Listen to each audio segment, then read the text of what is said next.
હવે પછીનો 1 કલાક તમારા મોઢામાંથી જરાક પણ અવાજ જોઈશે નહીં, તો હું સમજીશ, અને જો અવાજ નીકળ્યા કરશે તો હું તરત હોલ છોડીને જતો રહીશ.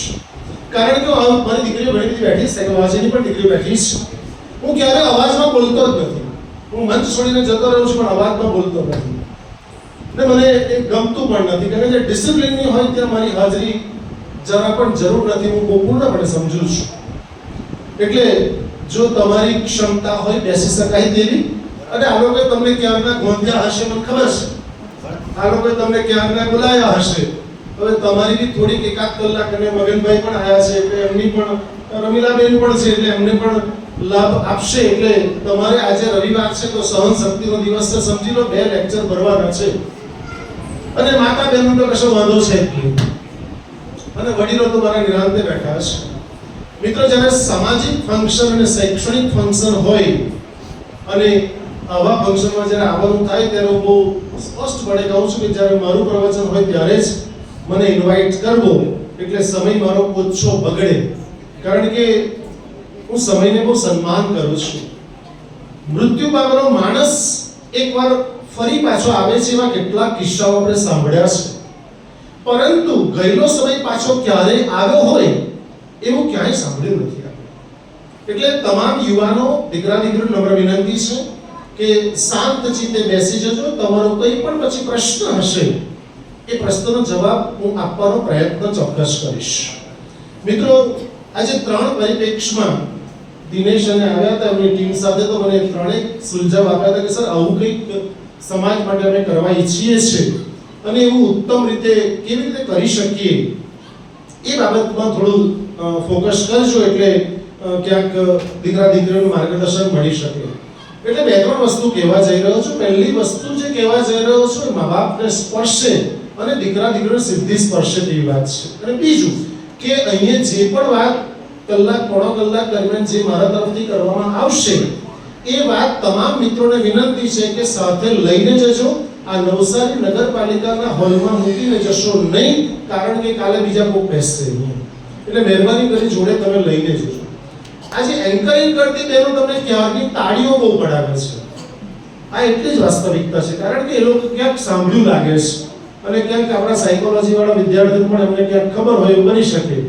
કારણ કે અમે એવું સમજીએ છીએ અને મેડિકલ સાયન્સ એવું કહે છે કે જે લોકો તાળી પાડે છે એ લોકો ક્યારેય માંદા પડતા નથી, કારણ કે એક્યુપ્રેશરના બધા પોઈન્ટ દબાઈ જાય છે. એટલે જ્યાં તમને હવે પછી જે હું શરૂ કરું છું ત્યારે તમને જ્યાં તાળી પાડવા જેવું લાગે તો તાળી પાડજો, હસવા જેવું લાગે તો હસજો, હસવાની છૂટ છે. પરંતુ જે વચ્ચે બેને ટકોર બહુ સુંદર કરી કે બૂમ બરણા પાડવા નથી, કારણ કે કોઈ મિમિક્રીનો કાર્યક્રમ નથી. આપણે મિમિક્રીનો કામ બૂમ બરણા જે પાડ્યા ને એવા બૂમ બરણા આપણે પાડવાનું નથી, કારણ કે આપણા સમાજને શોભતું નથી. કારણ કે તમે જે બોલો છો ને એના પરથી તમારા મા બાપ કોણ છે, તમે કયા સમાજમાંથી આવો છો, કઈ સંસ્કૃતિમાંથી આવો છો, પરખાઈ જાઓ છો. એટલે જ્યારે આપણે કમ્યુનિકેશન કરીશું ત્યારે પૂરું શિસ્ત જાળવીને કરીશું. હું સ્પષ્ટ શબ્દોમાં કહું છું કે તાળી પાડવાની છૂટ છે, હસવાની પણ છૂટ છે, પણ બૂમ બરણા પાડવાની છૂટ નથી. કારણ કે ટાટા હોલમાં આપણે મોટા કાર્યક્રમમાં ગયો ત્યારે બધા હુરિયો બોલાવો, આ હુરિયો બોલાવવાનું બંધ કરો. એટલે આપણે શરૂ કરીશું અને તમામ મિત્રો પોતપોતાનું સ્થાન ગ્રહણ કરીને એક સુંદર વાર્તાથી શરૂઆત કરીશ. જે વાર્તા તમને બહુ હૃદયસ્પર્શી લાગશે અને કદાચ તમે ભૂલવાનો પ્રયત્ન કરશો તો પણ ભૂલી નહીં શકો, એની પૂર્ણ મને શ્રદ્ધા છે. મિત્રો, એક દીકરો જેને કદાચ ઘણા બધા ઓળખતા હશે કે નહીં પણ ઓળખતા બની શકે, પણ ઇન્ટરનેટ અને યુટ્યુબ પર એ દીકરાનું બધું મૂકવામાં આવેલું છે. તમે ક્યારેક એને નિરાંતે જોજો. આ દીકરાનો રાજકોટમાં જન્મ થયો અને રાજકોટનો દીકરો જ્યારે જન્મ થયો ત્યારે એના પેરેન્ટ્સને અને તેમાં દાદાને બોલાવ્યા ડોક્ટરે. આ સત્ય, પૂર્ણ સત્ય ઘટના છે અને ધ્યાનથી સાંભળજો અને તો જ તમે સમજી શકશો.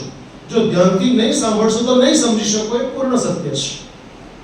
તો આ દીકરાનો જન્મ થયો અને ત્યાં આગળ જેવો જન્મ થયો ને એટલે તરત જ ડોક્ટરે પેલા પેરેન્ટ્સને બોલાવ્યા, દાદાને અંદર બોલાવ્યા અને કીધું કે આ દીકરાની પરિસ્થિતિ આવી છે કે દીકરાને નાક નથી, દીકરાને હોઠ નથી, દીકરાને આંખો નથી, દીકરાનું તાળવું નથી, જે હું બોલી શકું છું જીભ ઉપર નીચે થાય તાળવે ચોટે છે, તાળવું નથી, અને એનું મગજ જમણું અને ડાબું પૂર્ણ વિકસિત નથી. એટલે જો તમે પરમિશન આપતા હોય તો દીકરાને ફરી પાછા ઉપર પ્રભુ પાસે સીધા ધામમાં ઇન્જેક્શન દ્વારા મોકલી આપે. હમણાં જન્મ્યું છે દીકરો, એટલે એના દાદાએ ના પાડી કે કદાચ આવું ખામીવાળું દિવ્યાંગ દીકરાને જે જન્મ આપ્યો છે ભગવાન તરફથી, તો કદાચ ભગવાનને અમારામાં શ્રદ્ધા હશે કે આ દીકરાનું પૂર્ણપણે પાલન પોષણ કરી શકશે એવી જવાબદારી સોંપવાનું કામ કદાચ આ ભગવાનને ખબર હશે કે અમારે ત્યાં મોકલ્યો છે, એટલે તમે આ કામ નહીં કરો, એની રીતે ટ્રીટમેન્ટ કરો, અને જે પણ એને ઓપરેશન્સ કરવા પડે એ તમારે કરો. ટ્રીટમેન્ટ જે આપવી પડે તે આપવા સત્ય ઘટના છે. મિત્રો, લગભગ આ દીકરાની બહુ નાની ઉંમરમાં 7 થી 8 ઓપરેશન્સ થયા. એનું નાક ગોઠવ્યું, એના હોઠ ગોઠવ્યા, બધી પ્લાસ્ટિક સર્જરી પણ બહુ નાની ઉંમરમાં થઈ, અને એ દીકરાને પાલન પોષણ કરવા માટે ડોક્ટર તરફથી જે કંઈ સુવિધા અને સૂચના મળી એ પૂર્ણપણે આ લોકો પરિવારે પાલન કર્યું. આ દીકરાનો હવે સાંભળો કે આ દીકરો તમામ બહેનોને અને ભાઈઓને તમારા બાળક માટે આ ઉદાહરણ પ્રસ્તુત કરી રહ્યો છું કે તમારા બાળકમાં પૂર્ણ ક્ષમતા છે, ધારે તે કરી શકશે, પણ આપણે ક્યાંક એવી વાલી તરીકે ભૂલ કરીએ છીએ કે એને પૂર્ણ વિકસિત થવા દેતા નથી. એ માટેની વાત છે. તો આ દીકરાને ઉછેર થયો. આ દીકરો ધોરણ 10 ની અંદર દિવ્યાંગ બાળકો સાથે નહીં ભણ્યો, એ અંધ હતો, એની દ્રષ્ટિ તો પાછી નહીં જ આવી. દિવ્યાંગ બાળકો સાથે ન ભણ્યો, એ આપણી જેવા સામાન્ય બાળકો સાથે અભ્યાસ કર્યો. ધોરણ 10 સાથે 78% માર્ક્સે પાસ થયો. પછી એને ધોરણ 12 કર્યું.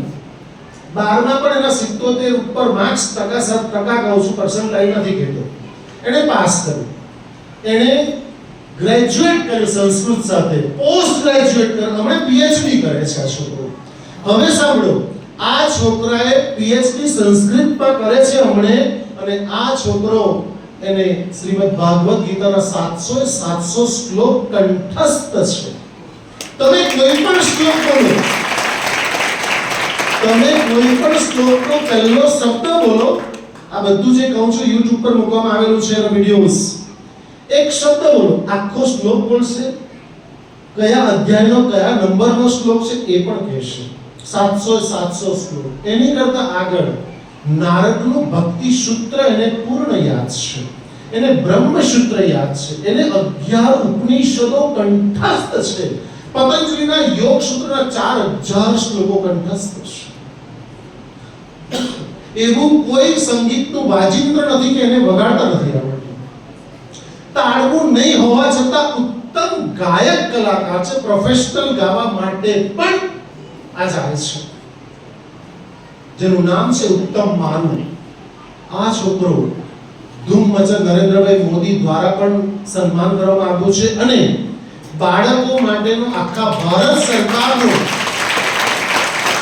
મોટામાં મોટો એવોર્ડ, જેને એવોર્ડ બાલશ્રી એવોર્ડ કહેવાય છે, એ એવોર્ડ પણ એમને રાષ્ટ્રપતિના હાથે પ્રાપ્ત થયેલો છે. તમામ માતા બહેનોને ભાઈઓને વિનંતી કરું છું કે જે બાળક પાસે કશું જ નહીં હતું, એની પાસે બધું જ છે. શ્રીમદ ભાગવત ગીતાના 700 શ્લોક યાદ છે, અને એ ભગનભાઈ બોલીને બતાવે છે. એટલું જ નહીં, આવા કાર્યક્રમ જાહેર ફંક્શનોમાં જાય છે અને તમે એક શબ્દ બોલો શ્રીમદ ભાગવત ગીતા, અને પૂર્ણપણે સંસ્કૃતનું પૂર્ણ ઉચ્ચારણ કરે છે. તમારા બાળકો પાસે અગણિત શક્તિઓ છે. ઉત્તમ મારું જેવું બાળક, તમારું બાળક પૂર્ણપણે સ્વસ્થ છે, એટલે બાળકોમાં શ્રદ્ધા રાખજો. આ પહેલી વાત. બીજી વાત, એક વાત ભગવાન બુદ્ધને પ્રશ્ન કર્યો એક જિજ્ઞાસુએ કે મનુષ્યના કેટલા પ્રકાર? ભગવાન બુદ્ધે બહુ સરસ વાત કરી કે મનુષ્યના મુખ્ય 4 પ્રકારો છે. એમણે એમ કીધું કે તિમિરથી તિમિર એટલે અંધકારથી અંધકાર તરફ જતા વ્યક્તિઓ, એ પહેલો પ્રકાર છે. અંધકારથી અંધકાર તરફ જવું એટલે ખરાબ કુળમાં જન્મ્યા હોય અને ખરાબ જ કર્તવ્ય કર્મ કરે, એ અંધકારથી અંધકાર તરફ જાય, એને આ એક પહેલા પ્રકારના માણસો આવા હોય છે. બીજા પ્રકારના માણસો એવા હોય છે કે અંધકારથી જ્યોતિ તરફ જતા હોય છે.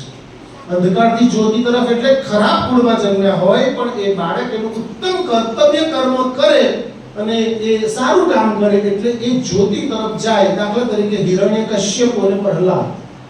હિરણ્યકશ્યપ આખી જુદી વાત છે અને પ્રહલાદની વાત આખી જુદી છે, એટલે અંધકારથી જ્યોતિ તરફ. ત્રીજો પ્રકાર એવું કીધું કે જ્યોતિથી અંધકાર તરફ પણ જનારા લોકો હોય છે, કે સારા કુળમાં જન્મ લીધો હોય. દાખલા તરીકે પ્રજાપતિ મારું સમાજનું ઉત્તમ કુળ છે એમાં જન્મ લીધો હોય ને જો કોઈ ખરાબ કર્મ કરે તો જ્યોતિથી અંધકાર તરફ જાય છે. તમામ મિત્રોને વિનંતી કરું છું કે આપણે બધા જ ગુજરાતની અને રાજસ્થાનની બોર્ડર પર ઘણા મિત્રો મને ઓળખે છે, ઘણા મિત્રો મને કારવાડની રીતે પણ ઓળખે છે, અલગ અલગ રીતે ઘણા બધા સ્નેહી સ્વજનો પરિચિત છે, કારણ કે વર્ષોથી લગભગ કેટલાય મિત્રો તો હું લગભગ 88 89 થી ઓળખું છું. હું કોલેજ કરતો ત્યારથી ઓળખું છું. એટલે મને બહુ આનંદ, મારા દીકરા દીકરીઓ ઘણા અહીં બેઠા છે એ વાતનો પણ મને આનંદ છે. એટલે આપણે તમામ દીકરા દીકરીઓને વિનંતી કરું છું કે તમે આટલા શ્રેષ્ઠ કુળમાં જન્મ લીધો છે ત્યારે એવું કોઈ કર્તવ્ય કર્મ કરતા નહીં કે આપણે જ્યોતિ તરફ ન જઈ શકીએ અથવા અંધકાર તરફ જતા રહીએ, એવું કર્તવ્ય કર્મ નહીં કરશો. અને ચોથો પ્રકાર જ્યોતિથી જ્યોતિ તરફ એટલે પ્રકાશથી પ્રકાશ તરફ. મિત્રો, દિવ્ય કુળમાં ઉચ્ચ કુળમાં જન્મ લીધો હોય ને દિવ્ય કામો કરે એ જ્યોતિથી જ્યોતિ તરફ જનારો માણસ હોય છે. અહીં શાંતિથી ઘરે જઈને વિચારજો કે આપણે કયા કુળમાં છે ને કયા ચાર માણસોના પ્રકારમાં કયા પ્રકારમાં આવીએ છીએ. ત્રીજી મહત્વની વાત, આ તમામ વાતો સત્ય છે. અમેરિકાનો એક બહુ મોટા ગજાનો લેખક એન્થની રોબિન્સ, એનું પુસ્તક છે ધ પાવર, એમાં એક વાત બહુ સુંદર લખે છે. એમ કહે છે કે અમેરિકામાં એક વ્યક્તિને મૃત્યુદંડની સજા થઈ અને મૃત્યુદંડની સજા થઈ. ભારતમાં તો આપણે તો એવું છે કે ફાંસી પર લટકાવવામાં આવે છે. અમેરિકામાં એવું નથી. અમેરિકામાં એક ચેર ઉપર બેસાડવામાં આવે છે અને કરંટ આપવામાં આવે છે અને માણસ ત્યાં મરી જાય છે. આ પ્રકારની સુવિધા છે. આ લોકોએ એન્થની રોબિન્સ એમ કહે છે કે ત્યાંના વૈજ્ઞાનિક અને મનોવૈજ્ઞાનિક એક પ્રયોગ, આ સત્ય ઘટના ધ્યાનથી સાંભળજો, કે તમે આ તમારું બાળક જે મગનભાઈ સમાજને કઈ દિશામાં લઈ ગયા તમે જોઈ શકો છો. પ્રસ્તુત ઉદાહરણ છે. એવી રીતે તમારા તમામ બાળકોમાં પૂર્ણ સંભાવના છે કે તમામ બાળકો પૂર્ણ શક્યતા દ્વારા આગળ સમાજ અને રાષ્ટ્રને પણ મોટી ભેટ આપી શકે એમ છે. એટલે એને વૈજ્ઞાનિકે મનોવૈજ્ઞાનિકે નક્કી કર્યું એક પ્રયોગ કરી લેવો જોઈએ. જ્યારે મૃત્યુદંડની સજા મળી છે અને કરંટ આપવાના મરવાનો જ છે માણસ, તો એને પ્રયોગની સંમતિ સરકાર પાસેથી લેવામાં આવી અને એને કહ્યું કે એને ચેર ઉપર બેસાડીને કહ્યું કે તારી સજાનો પ્રકાર થોડો બદલ્યો છે સરકારે. તો કે શું? તને એક ઝેરી બ્લેક કોબ્રા, એક ઝેરી નાગ તારી પાસે લાવવામાં આવશે, જે મૃત્યુની સજાની તારીખ અને વાર જે નક્કી કરેલા છે તે દિવસે તે જ ક્ષણે તારી સામે એક નાગ ઝેરી સાપ લાવવામાં આવશે અને તને કરડાવવામાં આવશે. તેના દ્વારા તું મૃત્યુ પામશે. એનું ઝેર તરત જ ક્ષણોમાં ફેલાઈ જશે, તું મૃત્યુ પામશે. એટલે પહેલા તો એમ બી તો નક્કી જ હતું કે મૃત્યુ પામવાનો જ હતો, એટલે એનો સજાનો થોડો પ્રકાર બદલ્યો. એટલે પહેલા ભાઈ પાસે તો કશો ઓપ્શન હતો જ નહીં, પેલું કરંટ લાગે એની કરતા ડંસ મારશે એમ. એટલે થયું એવું કે જેમ જેમ સજા નજીક આવી, 15 દિવસ બાકી છે, હવે નાગ આવશે, 14 દિવસ બાકી, 13 દિવસ બાકી, 12 દિવસ બાકી, 11 દિવસ બાકી. જેમ પરીક્ષાનો 12 માર્ચ બોર્ડનો જે ભય હોય ને એ ભય રાખતા નહીં, કારણ કે ભય તમને ગઈ જશે એવું બનશે, રાઈટ? એટલે થયું એવું 10 દિવસ બાકી, 9 બાકી, કાઉન્ટડાઉન ચાલુ થઈ ગયું અને પેલા ભાઈનું પ્રેશર વધતું ગયું. 1 દિવસ બાકી, આવતીકાલે ઝેરી નાગ લાવવામાં આવશે, તને કરડાવવામાં આવશે. રોજ સૂચના આપવામાં આવશે, સાયકોલોજીકલી એનું બ્રેઇન વોશ કરવામાં આવે. છેલ્લો દિવસ જે દિવસે નક્કી કર્યું તે સમયે ખરેખર પેલી કંડિયામાં નાગ લાવવામાં આવ્યો અને એને બેસાડવામાં આવ્યો અને એની સામે જ કંડિયામાંથી બહાર કાઢવામાં આવ્યો. જેવો બહાર નાગ આગળ જઈ રહ્યો છે એને કીધું ભાઈ, નાગને પકડ્યો પછી એને એમ કીધું કે ભાઈ જો તારે ખરેખર આ જોઈને તને એવું લાગતું હોય કે હું કેવી રીતે મરી જઈશ તો તારી આંખે મેં પાટો બાંધી દઈએ. એની સંમતિથી આંખે પાટો બાંધ્યો, કીધું જોયા વગર તને કરડશે તું મૃત્યુ પામશે. એટલે એને સંમતિ આપી, આંખે પાટો બાંધી તો ભય દેખાય તે ચેક કરી લીધું અને નાગને લોકો જે પકડેલો તે ફરી પાછો કંડિયામાં બેસાડી દેવામાં આવ્યો. હવે ધ્યાનથી સાંભળજો. આ માણસને નાગને તો પાછો મૂકી દીધો, નાગ કઢાવ્યો નહોતો, આ માણસને ડિસ્ટિલ વોટરના એના પગના અંગૂઠામાં 3-4 ઇન્જેક્શન ડંસ મારે ને એટલે સોય ગોપવામાં આવી. ડિસ્ટિલ વોટરમાં જ હતું, પાણી જ હતું, બીજું કશું ના હતું. માણસ થોડી જ ક્ષણોમાં મૃત્યુ પામે. આ સત્ય બાબત છે.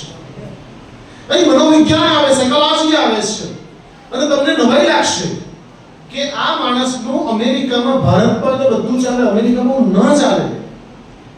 અમેરિકામાં એ માણસનું પોસ્ટમોર્ટમ કરવામાં આવ્યું એના શરીરનું, અને પોસ્ટમોર્ટમ દ્વારા ખબર પડી કે આખું ઝેર આખા શરીરમાં ફેલાઈ ગયેલું હતું. ડિસ્ટિલ વોટરનું આખું ઝેર થઈ ગયેલું. આ સત્ય બાબત છે, ધ્યાનથી સાંભળજો.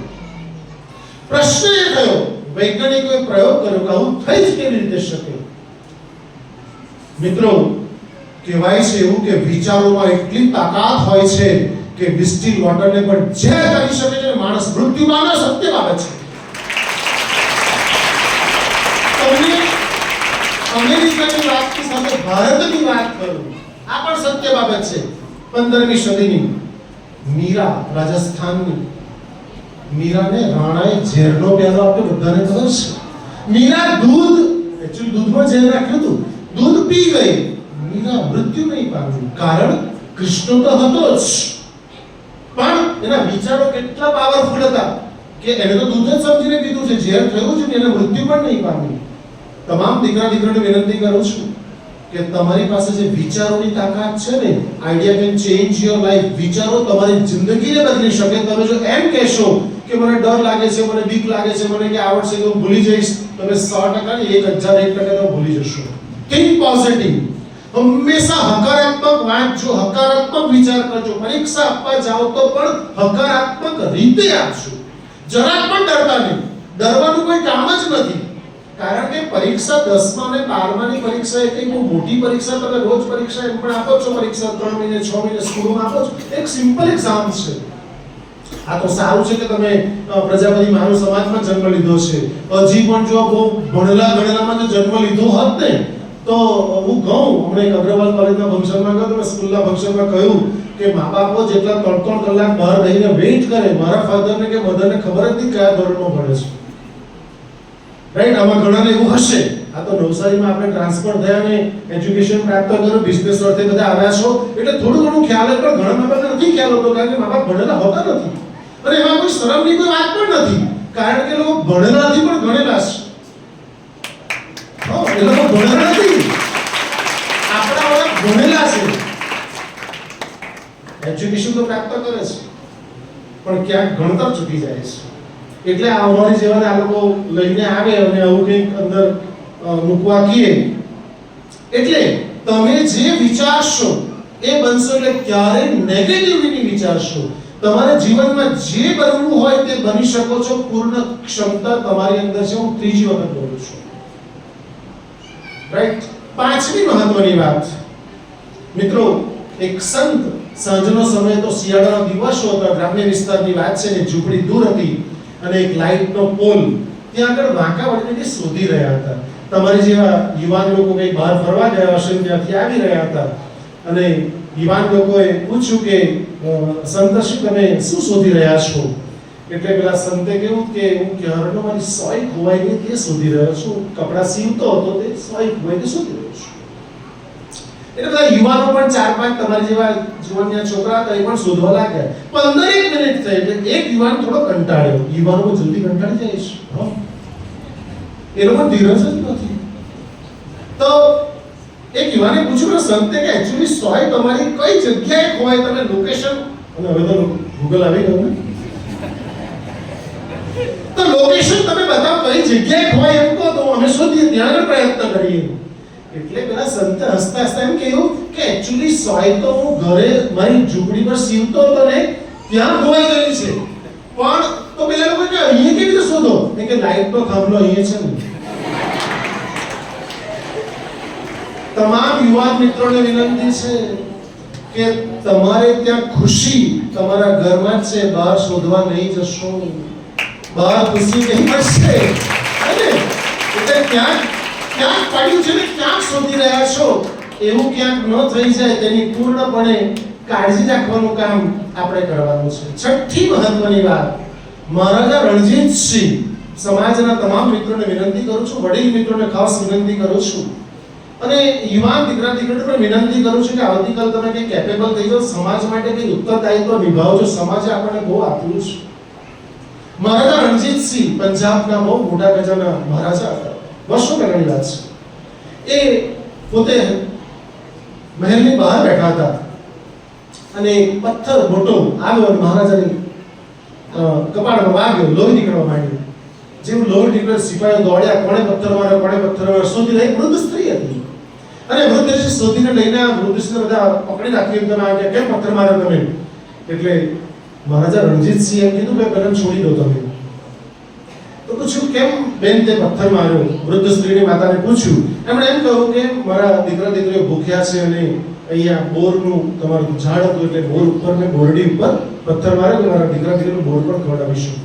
એટલે પેલા સિપાહીઓ બહુ કડક હતા અને મહારાજા રણજીતસિંહ આ લોકોને એમ કહ્યું કે રણજીતસિંહ મને આદેશ કરશે કે જેલમાં પૂરશે નહીં, બે ચાર કોરડા મરાવશે. પણ મહારાજા રણજીતસિંહ એમ કીધું તે વખતની વાત છે, 1000 રૂપિયા આપો ને જમવાનું આપો ને કાયમ માટે પરમેનન્ટ એને કંઈક ને કંઈક આપો કે એને પથ્થર કોરડી પર નહીં મારવો પડે.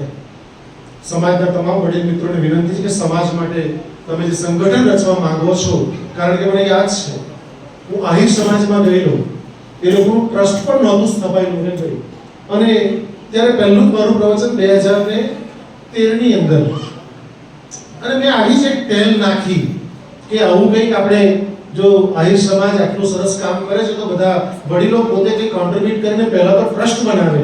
અને તમારે તો ઘર આંગણે બધું છે, મગનભાઈ છે, દીપકભાઈ છે, આ બેન બેઠા, રમીલા બેન બેઠા, તમારે તો કશું કરવાનું જ નથી. તમારે તો ખાલી ઓર્ડર જ કામ કે આવું અમારે કરવાનું છે, બધી વ્યવસ્થા એ લોકોને સોંપી દો, કરશે. એટલે ટ્રસ્ટ બનાવીને ત્યાં આગળ પોતે પોતાનું દાન આપીને દીકરા દીકરીઓને સારામાં સારું ઉત્તમ શિક્ષણ આપી શકો. અને કોઈ દીકરો ગરીબ છે, સમાજનો કોઈ વ્યક્તિ ગરીબ છે તો એની તમે ફી પે કરી શકો. એવા ઘણા બધા સમાજોમાં ગયો છું. એટલે સમાજની રચના કરીને પણ તમે ઉત્તરદાયિત્વ નિભાવી શકો છો. કારણ કે જ્યાં સુધી આપણે આપણું નહીં આપીશું ને ત્યાં સુધી સમાજ ક્યારે આગળ નહીં પ્રગતિ કરી શકે. પૂર્ણ ક્ષમતા છે. આગળ પ્રગતિ ત્યારે થશે તમારે તમારું આપવું પડશે અને જે આપે છે ને એની પાસે ક્યારે ઘટતું નથી. આ મેં જોયું છે. છતાંય આરતી આવે ત્યારે સિક્કા શોધે. હા, આ વાત સાચી છે. એટલે ધ્યાન રાખજો, કઈ આપી શકો. કારણ કે મને જે ખબર છે ત્યાં સુધી કે દાનના મુખ્ય 4 પ્રકાર આપણે ક્લાસમાં એક દિવસ વાત કરી હતી કે દાનના મુખ્ય 4-5 પ્રકારની અમે વાત કરી હતી. એક પહેલું દાન, જો સમાજના તમામ વડીલ મિત્રોને આ લોકોને એક્ચ્યુઅલી આગળ બેહાડવા તમારી પાછળ નહીં. હા, તોય એ તો એમના દ્વારા તો બેન્ડ વાજામાં એ લોકો આગળ આવે ને. એટલે આ બીજી વખત કાર્યક્રમ કરો તો મારું એક સૂચન છે, નમ્ર સૂચન છે કે એમને મારી જોડે જ બેસાડો, અહીંયા આગળ જ એમને બેસાડો તો મજા આવશે. મને મારી જેવા બોલવા આવતા મજા આવે. એટલે દાનના મુખ્ય 5 પ્રકાર છે. પહેલું, ધ્યાનથી સાંભળજો. પહેલું છે અર્થદાન. જે લોકો પાસે પૈસા પુષ્કળ છે એ પૈસા આપી શકે છે, એ અર્થદાન છે. બીજું સમયદાન છે. જે લોકો અર્થ નહીં આપી શકે, જેની પાસે પૈસા નથી પણ સમય આપે છે સમાજ માટે. આ કેટલા યુવાનો તમારા સમાજ માટે દિવસ રાત કામ કરે. જે દિવસથી મને આમંત્રણ આપવા હોય તે દિવસથી એ લોકોની ટીમ કામ કરે છે. એકવાર જોરદાર કાર્ય ટીમ માટે પણ થઈ જાય. એટલે અર્થ નથી આપી શકતા, જેની પાસે પૈસા નથી પણ સમય આપે છે. અર્થદાન અને સમયદાન બંને પેરેલલ છે. એક પણ ઉતરતું નથી કે ચડતું નથી. જે અર્થ નથી આપી શકતો સમય આપે છે, શ્રેષ્ઠ દાન છે. ત્રીજું દાન છે બુદ્ધિદાન. આ બાજુ બુદ્ધિદાન. જેની પાસે અર્થ પણ નથી, સમય પણ નથી પણ કોઈ આઈડિયાઝ આપે છે, બુદ્ધિ આપે છે, તો બુદ્ધિદાન. ચોથું, જે આહિર સમાજની વાત કરું તમારા માટે, એ વાત છે કે કેટલાક લોકો સમય પણ નથી આપી શકતા, અર્થ પણ નથી આપી શકતા, કદાચ એ લોકો પાસે બુદ્ધિ પણ નથી, એટલે કે બુદ્ધિનું કોઈ આઈડિયા પણ નહીં આપી શકે, પણ આવા કોઈ પ્રવચન સાંભળીને કોઈકને મોટિવેટ કરે, કોઈકને જઈને કે સાહેબ આજે આવું કંઈ કહેતા હતા તો એને કહેવાય શબ્દદાન. આહિર સમાજે આજ કર્યું. મેં જે એક ઉદાહરણ આપ્યું 30 સેકન્ડનું, એમાં એક હરીશભાઈ આહિર કરીને એમને મારી વાત બહુ પ્રિય લાગી. એને તે જ દિવસે હોલમાં બેઠા બેઠા નક્કી કરેલું, આમાં કેટલાક નક્કી કરી શકે છે. આજે નક્કી કરેલું કે આજથી મારે મારા સમાજને 1 લાખ રૂપિયા આપવા. 10 વર્ષમાં હું 24-23 માં પાછો જઈને આવ્યો, 10 લાખ દાન આપ્યું અને કરોડો રૂપિયા દાન અપાવી શક્યા. આ સમયમાં 3 કરોડની ફંડ છે. એ લોકો એમ કહે સર તમારે આભારી છે, 3 કરોડ રૂપિયાનું ફંડ આ સમાજમાં છે. કેટલા બધા સેવાના કામ કરે યુવાનો દ્વારા. વડીલોએ માત્ર સલાહ સૂચનમાં એમને રાખવા, એમને સલાહ સૂચનમાં રાખવા અને એ તમને ગાઈડ કરશે. કારણ કે ગરડા વગર ગાડા ન હાલે એમ માને ને, એટલે ગરડા વગર ગાડા નહીં ચાલે એ આપણે બહુ સ્પષ્ટ જાણીએ છીએ. એટલે એ ધ્યાન તો રાખવું છે આપણે. એટલે આ થયું પહેલું અર્થદાન. આ બધું સાથે યાદ રાખજો, ભૂલતા નહીં તમે લોકો. બાળકોમાં બાજુ અર્થદાન, સમયદાન, બુદ્ધિદાન, ચોથું શબ્દદાન અને પાંચમું નડતર દાન. કોઈને નડતા ન. આ બધા પાસે કહી શકો. કોઈ પાસે 5% હશે, કોઈ પાસે 20% હશે, કોઈ પાસે 30% હશે. આ યુવાનો વાત લાવી મૂકશે કે આપણે આવું કરવું, એવું હોય તો થાય નહીં. આ નડતા ન મારા ભાઈ બાપો, તમે ક્યાંય નડતા પાછળની વિનંતી કરું છું, નડતા ન. જે લોકો જે કામ કરે સમાજ માટે ને કરવા દેજો. બાકી આપણે તો અટકાવવાનું કામ તો લડવાનું કામ તો બહુ કઈ નહીં કરે તે નડે જ. અને આવું હોય એ મારા સમાજમાં કે દરેક સમાજમાં ક્યાંક ને ક્યાંક તો આવું હોય જ. પણ એટલા માટે વિનંતી કરું છું. અને આ દાનના પ્રકારમાં આવે છે. અને છેલ્લો દાનનો પ્રકાર છે છઠ્ઠો, એ શ્રમદાન છે. જે લોકો શ્રમ કરશે એ પણ સમાજને મોટું કોન્ટ્રીબ્યુશન આપી શકશે. એટલે આ વચ્ચે એક વાત તમને કરી અને 7મી મહત્વની વાત કરી, પછી મારે વિદ્યાર્થીઓને વાત કહેવી છે. 7મી મહત્વની વાત નીકળ્યું. ભગવાન રામ જ્યારે એને આદેશ મળે છે, કૈકેયીના 2 વચનો આપણે બધા જાણીએ છીએ. રામે મર્યાદા પુરુષોત્તમ ભગવાન શ્રી રામે એક પણ આર્ગ્યુમેન્ટ ન કર્યો કે આવતીકાલે રાજ્યાભિષેક થવાનો છે અને વનમાં જવાનું હોંશે તૈયાર થઈ ગયા. એની જગ્યાએ આજના આપણા યુવાનો તો ઊંડી જાઉં થાય તે કરી લે. એટલે જ આપણે રામ નથી બની શકતા. તકલીફ આપણી એટલે જ છે, રાઈટ? એટલે મા બાપ દ્વારા જે સૂચન કરવામાં આવે છે ને એનું પૂર્ણપણે પાલન કરવું અત્યંત આવશ્યક છે. મા બાપ જે કહે છે, મા બાપ એમ કહે છે કે તારે આજે નવરાત્રીમાં રમવા નથી જવાનું તો નથી જવાનું. અને તમામ દીકરા દીકરીને એમ કહું છું કે લક્ષ્મણ રેખા મર્યાદામાં રહેજો. જો મર્યાદા ચૂક્યા, સતી સીતા પણ જો નહીં બચી શકી હોય તો તમે ક્યાંથી બચી શકો છો આ સમાજમાં? ભગવાન રામ જ્યારે અયોધ્યાથી પંચવટી આવે છે, રામ લક્ષ્મણ સીતા આપણે એ 3 જણ આવે છે અને ત્યાં આગળ કુટિયા બાંધે છે. કુટિયા બાંધીને રહેવાનું શરૂ કરે ત્યાં વન દેવી પ્રગટ થાય છે. વનની દેવી એમ કહે છે કે હે પ્રભુ, હું તમારી શું સેવા કરી શકું? એટલે ભગવાન રામે હસતા હસતા બહુ સુંદર જવાબ આપ્યો. એમણે એમ કીધું કે હે દેવી, આપ મારા માટે કંઈક કરવા ઈચ્છો છો? એક કામ કરો કે અયોધ્યાથી પંચવટીના રસ્તામાં બધા કાંટા બહુ છે, કચરો બહુ છે, કાંટા મને બહુ વાગ્યા, સીતાને પણ વાગ્યા, લક્ષ્મણને પણ વાગ્યા, તો તમે રસ્તો સાફ કરી નાખો, આટલું કરો. વનદેવીએ કહ્યું કે ભાઈ એ રસ્તો સાફ કરવો શું મોટી વાત છે, તમે કેમ આવું એકદમ સામાન્ય કામ મને સોંપ્યું? એટલે ભગવાન રામે ફરી પાછું જવાબ આપતા કહ્યું કે એટલા માટે હું કહું છું કે જેવી મારા ભાઈ ભરતને ખબર પડશે કે એ વનમાં ગયા છે તો એ મને ખબર છે કે પગમાં કશું જ પાદુકા પણ ગ્રહણ કરાવવાના, એ દોડતો આવશે અને મારા ભાઈને ક્યાંક પગમાં કાંટા ન વાગી જાય એટલા માટે હું તમને વિનંતી કરું છું, હે દેવી, એ રસ્તો તમે સાફ કરો. બીજો ભાઈનો પ્રેમ કોને કહી શકાય? આ તો તમે જોવો છો, ભાઈનો પ્રેમ કોને કહી શકાય? એ ભગવાન રામ પાસે શીખવા જેવું છે કે ભાઈની કેટલી એમને કાળજી રાખી. ઉર્મિલાનો ત્યાગ જુઓ લક્ષ્મણ માટેનો. એક રામાયણની જો વાત કરાવી તો 1 કલાકે 10 કલાકે ઓછા પડે. રામાયણમાંથી એટલું શીખવા જેવું છે અને જીવન જીવવા જેવું છે. વિદ્યાર્થી માટે પહેલી મહત્વની વાત કે જ્યારે તમે બધા અલગ અલગ સ્ટાન્ડર્ડમાં અભ્યાસ કરી રહ્યા છો, એટલે એ લોકોએ પૂછ્યું હતું કે ભાઈ તમે કયા બાળકોને બોલાવ્યા છે? બહુ નાના બાળકો તો નથી બોલાવ્યા કે ના સર, અમે 8મા પછીનાને જ બોલાવ્યા છે એટલે તમારે કોઈ તકલીફ ના પડે. પણ પછી મેં જોયું અહીંયા આવ્યા પછી કે માતા બહેનો બીજા નાના બાળકો એને હવે તો લાવવા જ પડે ને, એને ક્યાં ઘરે મૂકીને આવે. એટલે હવે આવ્યા એમાં કોઈ વાંધો પણ નથી, પણ આવું એક ઘણીવાર માહોલ છે બનવો જોઈએ ને, ઘણીવાર થોડી તકલીફ પડે એવું બને કે અમને બિચારા રમવામાં રસ છે, તમે પકડ કરો છો. એટલે એકચ્યુઅલી તમારા કારણે ને મારા કારણે બાળક ડિસ્ટર્બ થાય છે.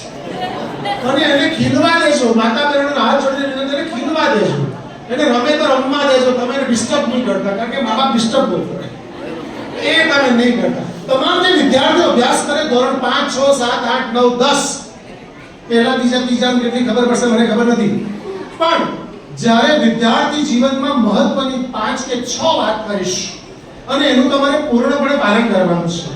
પહેલી મહત્વની વાત, જ્યારે વિદ્યાર્થી જીવનમાં તમે ભણી રહ્યા છો ત્યારે તમારે એક સંકલ્પ જોઈશે, ધ્યેય જોઈશે. જો તમે સંકલ્પ કરશો કે મારે જીવનમાં આ જગ્યાએ જવું છે, તમારે કરિયર નક્કી કરવું છે, તો સંકલ્પ કરશો તો જ તમે કરિયર નક્કી કરી શકશો, તો જ તમે જીવનમાં આગળ વધી શકશો, બાકી ક્યારે આગળ નહીં વધી શકો. કારણ રેલવે પ્લેટફોર્મ પર ઉભેલો વ્યક્તિ એમ કે કઈ ટ્રેનમાં જાવ, કઈ ટ્રેનમાં જાવ, કઈ ટ્રેનમાં જાવ, કઈ ટ્રેનમાં જાવ, તો તમે પહેલો પ્રશ્ન કયો કરો કે ભાઈ તારે ક્યાં જવું છે? એ એમ કે મને ખબર જ નથી ક્યાં જવું, તો કોઈ પણ ટ્રેનમાં બેસી જાવે. એટલે તમને ખબર હોવી જોઈએ કે તમારે ક્યાં જવું છે, એનું તમને સભાનતા હોવી અતિ અનિવાર્ય છે. એટલે પહેલો સંકલ્પ. બીજું, ઇન્ટરેસ્ટ, રસ રાખજો.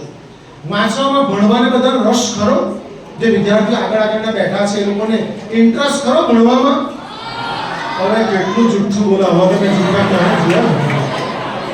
આટલું જુઠ્ઠું તો થોડું માપમાં બોલો તો ચાલશે, બાકી આટલું જુઠ્ઠું નહીં બોલો.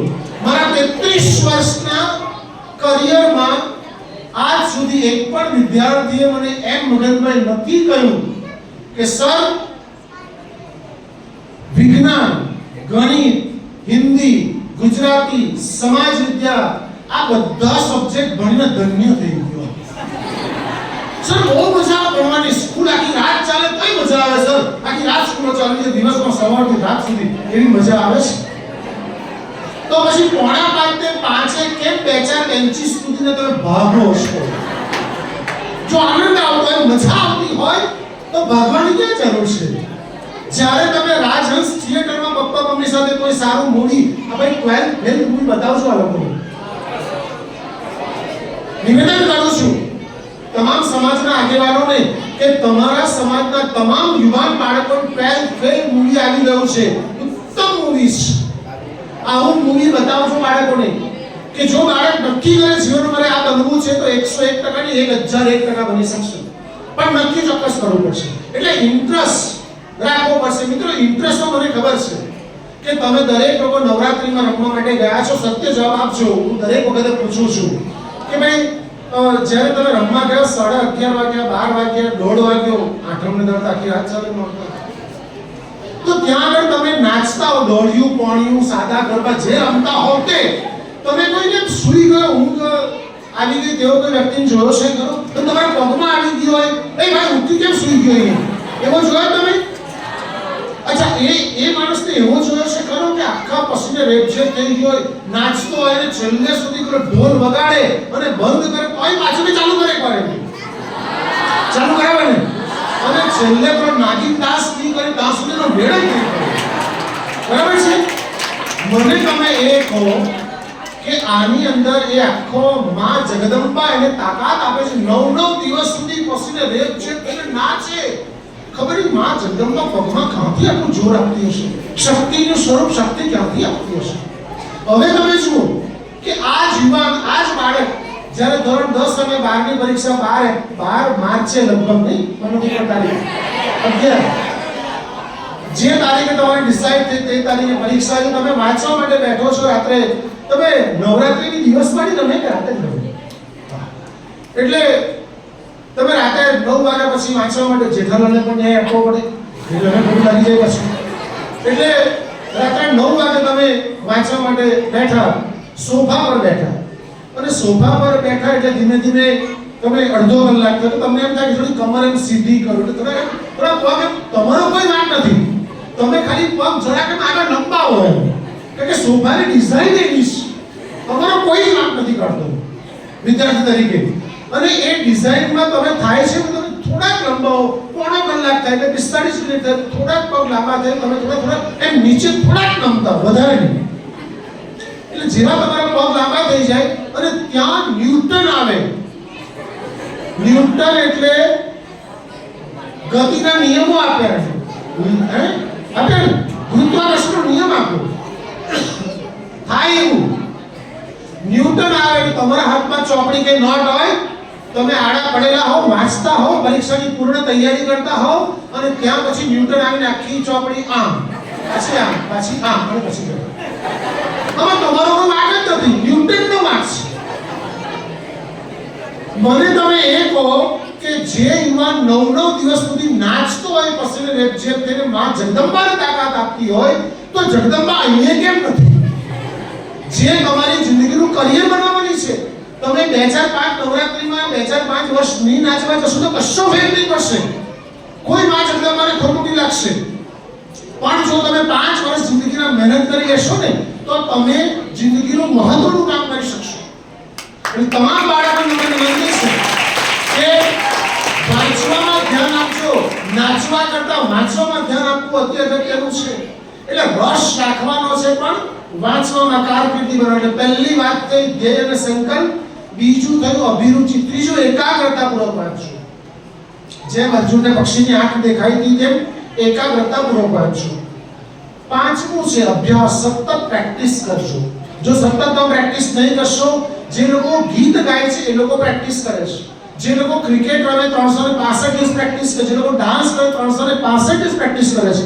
એટલે તમારે પણ પૂર્ણપણે પ્રેક્ટિસ કરવી પડશે. અભ્યાસ અભ્યાસ અભ્યાસ અને અભ્યાસ. પ્રેક્ટિસ થી પરફેક્ટ થઈ શકશો. છેલ્લું, અભ્યાસ પછી નિયમિતતા જાળવો છો દીકરાઓ. કારણ કે જો તમારા જીવનમાં નિયમિતતા નહીં હશે, તમે એક દિવસ વાંચો તો 10 દિવસ નહીં વાંચો તો મેળ નહીં પડશે. જે પણ મહાપુરુષો થયા છે ને, જીવન ચરિત્રો વાંચો એટલે પણ જીવનમાં નિયમિતતા હતી. સવારે 4 વાગે તમારે ઉઠીને વાંચવા બેસી જવાનું, બેસી જ જવાનું. રાઈટ? જો જીવન નિયમિત હશે તો જ તમે કંઈક બની શકશો. બાકી તમે કોલેજ સ્કૂલમાં ગયો તો ભાઈ સ્કૂલમાં વિદ્યાર્થીને પૂછ્યું તમે કેટલા વાગે સવારે ઉઠો, તો કે સર કાંઈ નક્કી નહીં, સ્કૂલે જવાનું તો 7 વાગે અને નહીં હોય તો પછી કોઈ દિવસ તો 10 વાગે ને 11 વાગે. એટલે આવા સૂર્યવંશી લોકો લગભગ આપણા સમાજમાં તો નહીં હોય ને. કોઈ 10-11 વાગે તો દી ઉઠે ને, કેટલાક તો બપોર ઉઠીને ખાઈને પાછા સૂઈ જાય. એટલે આવું કોઈ કરતા નહીં ભાઈ. રાઈટ? એક બીજા બાળકને પૂછ્યું ભાઈ તમે કેટલા વાગે જમે, તો કે સ્કૂલમાં તો દોઢી રિસેસમાં, નહીં તો એમ કે સર કઈ નક્કી નહીં, ઘરે 2-4-5 વાર બી ખાઈ લઈએ, હલતા ચાલતા બી ખાઈ લઈએ. પછી પૂછ્યું કે તમે કેટલા વાગે સૂઈ જાય, તો કે સર કઈ નક્કી નહીં, સિંગમ 2 આવતો તો રાતે 1 વાગે. એટલે એમાં કઈ નક્કી નહીં સર અમારું. મેં કીધું કેટલા કલાક વાંચે, સર કઈ નક્કી નહીં. એટલે જે બાળકના જીવનમાં નક્કી નથી, નિયમિતતા નથી, એ જિંદગીમાં ક્યારેય આગળ નહીં વધી શકે એની પૂર્ણ ખાતરી છે. એટલે જીવનમાં નિયમિતતા જોઈએ છે. એટલે પૂર્ણપણે નિયમિતતા રાખીને જીવન જીવજો તો હું ચોક્કસ એવું માનું છું. અને મહત્વની વાત કે તમારી તમામની યાદ શક્તિ બહુ ગજબની છે. એક વખત કે 2 વખત વાંચો તમને યાદ રહી જાય એવી તમારા પૂર્ણ ક્ષમતા છે. એન્થની રોબિન્સ 3 દિવસ કે 4 દિવસના શિબિર પછી લોકોને 2 ફૂટ સળગતા દેવતા ઉપર ચલાવે છે, એક પણ માણસ દાટતો નથી. આ માઇન્ડ પાવર છે મિત્રો. આ સત્ય બાબત છે અમેરિકાની. દાટતા નથી માણસો, 2 ફૂટ સળગતા દેવતા ઉપર ચાલે છે. એટલે તમારી પાસે પણ મનની શક્તિ ગજબની, તમે ધારો તે કરી શકો. તમે ખાલી એમ કહો કે હું 2 જ વખત વાંચીશ, યાદ રહી જવું જોઈએ. 101% નહીં, 101,001% તમને યાદ રહી જશે. પણ તમારે કહેવું પડે, નક્કી કરવું પડે અને પોતાની જાતમાં શ્રદ્ધા રાખવી પડે. તમે શંકા કરશો ને એવું થાય તો કોઈ દાડો નહીં થશે. કારણ કે જેમ કોમ્પ્યુટરમાં વાયરસ આવે અને કોમ્પ્યુટર સિસ્ટમને ફેલ કરી દે છે ને, એમાં એ સિસ્ટમ ફેલ જ થાય છે. બીજું કશું જ નહીં. પોતામાં શંકા નહીં, પોતાની જાતમાં શ્રદ્ધા રાખવી અતિ અનિવાર્ય છે. અને છેલ્લી મહત્વની વાત કે દરેક સમાજમાં ક્યાંક ને ક્યાંક કોઈ પ્રકારના અલગ પ્રકારના વ્યસનો હોય છે. આ તમે કદાચ જાણતા હશો. અને વ્યસનો દરેક છે. અને વ્યસન એટલે 2 પ્રકારના વ્યસનો. કેટલાકને સવારે 4 વાગે ઉઠી જવાનું વ્યસન હોય, કેટલાકને વાંચવાનું વ્યસન હોય, કેટલાકને ભગવાનનું નામ સ્મરણ કરવાનું વ્યસન હોય. એટલે દરેકના વ્યસનો અલગ. આ પોઝિટિવ છે, કેટલાક નેગેટિવ વ્યસન પણ હોય છે. એટલે તમામ મિત્રો, તમે તો કરતા નથી, પણ તમારી આજુબાજુ જો કોઈ આવું હોય તો એને અવોઇડ કરવા પ્રયત્ન કરજો. કારણ કે આપણે ત્યાં અફીણ ને ગાંજો ને આપણી સરહદ પર ભલભલું એ અવેલેબલ વસ્તુઓ છે બધી, પણ તેનાથી જેટલા દૂર રહી શકાય એટલા દૂર રહેવાનો પ્રયત્ન કરવો અતિ અનિવાર્ય છે. કારણ કે જે આપણને ભગવાને શરીર આપ્યું છે ને, એને તેવું ને તેવું જ પાછું આપી દેવાનું છે. કપડા આપણે ચેન્જ કરવાના છે મિત્રો. એટલે ક્યારે પણ કોઈ પણ સમાજની કોઈ પણ વ્યક્તિ આવું કોઈ પણ પ્રકારનું વ્યસન ન કરે. એક સમાજના વ્યક્તિ તરીકે પણ આપણું ઉત્તરદાયિત્વ છે કે એની કાળજી રાખવી. અને છેલ્લી મહત્વની વાત કે બહુ જ ટૂંકા સમયમાં તમામ આગેવાન મિત્રોને વિનંતી કરું છું કે જ્યારે આવ્યો છું ત્યારે એક સામાજિક સંગઠનની રચના થાય અને સમાજ ઉપયોગી ઘણા બધા તમે કામ કરી શકો. વડીલોને તમારે જોડે રાખવાના છે. અને વડીલોની છેલ્લી એક વાત વડીલોને સમર્પિત કરી દઉં કે ગામના યુવાન લોકોએ નક્કી કર્યું કે આપણે જાન લઈને જવાના, આપણે વૃદ્ધો નથી લઈ જવાના. વૃદ્ધો નહીં જુએ, મગજમારી બહુ કરે એમ કે ડોહા લોકો એટલે એ લોકો નહીં જોઈએ. એટલે ગામના જુવાનને બધા જાન લઈને ગયા. સામે વેવાઈ પક્ષવાળાએ ત્યાં આગળ આવકાર્યા અને કહ્યું કે ભાઈ તમે કોઈ વૃદ્ધ નથી આવ્યું, વડીલો કોઈ નથી તમારા ગામમાં ઘરમાં? તો કે છે પણ અમે નહીં લાવ્યા. એમણે તો એક શરત છે, વરરાજાને ત્યારે જ અમે આવકારીએ, લગ્ન ત્યારે જ કરાવીએ કે અમારે ત્યાં જે કૂવો છે ને, આપણે ગામડા તો કૂવો હોય ને, કૂવો છે તમે એને ઘીથી ભરી દો. જે યુવાન લોકો ગયેલા ને એ લોકો ટેન્શનમાં આવી ગયા અને એ લોકો જ્યાં ઉતારો ત્યાં ફરી પાછા ગયા કે આ કરું આટલું બધું ઘી લાવું કાંથી, આટલા પૈસા નથી લાવવા એમ કે. એટલે ત્યાં એક વૃદ્ધ દાદા એ લોકોને ચોરી છુપીથી બધાની વચ્ચે જાનમાં આવી ગયેલા, કોઈ યુવાનને ખબર નહીં. અને જે ઉતારા પર પાછળ રૂમમાં બેઠા હતા અને આ લોકોની વાત સાંભળી, જુવાનને ટેન્શનમાં હતા. એટલે દાદા અંદરથી પ્રગટ થયા રૂમ ખોલીને. તો કે શું થયું દીકરાઓ? એટલે કે તમે બાપુ અહીંયા? તો કે હા મને ખબર, મારી જરૂર તમને પડશે જ. તો કે શું કીધું વેવાઈએ? એમ કે વેવાઈએ એવું કીધું કે આ તમે ત્યારે જ વરરાજાને પરણાવીએ કે જ્યારે તમે આ કૂવો ઘીથી ભરી દો તો. એટલે હવે બાપુ અમારે ઘી લાવવું કાંથી, આટલા પૈસા લાવવા કાંથી, કૂવો ભરવો કેવી રીતે? એટલે દાદાએ તો ઓહો એ બહુ મોટી વાત છે એમ કે જાઓ વેવાઈને કહો કે પાણીમાં એક પણ ટીપું નહીં રહ્યું છે, હમણાં ઘી નાખીએ છીએ.